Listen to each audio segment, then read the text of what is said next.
изпълня приятната задача да връча тържествен поздравителен адрес, гласуван от ръководството на Съюза на тракийските дружества в България и подписан от нашия председател господин Красимир Премянов.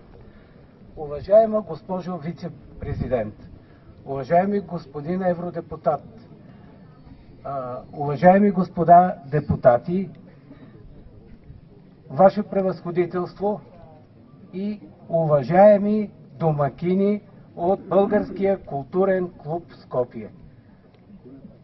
Уважаеми потомци, уважаеми гости, Съюзът на тракийските дружества в България приветства инициативата за отбелязване на 115 години от Илинденско-Преображенското въстание.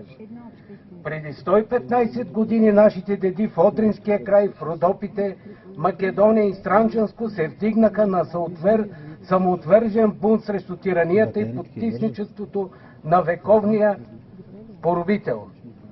Съюзът на тракийските дружества в България организира през месец август всяка година събор на Петрова нива, на която стотици хиляди българи свеждат глави в знак на признателност пред саможертвата на преображенци в името на Отечеството.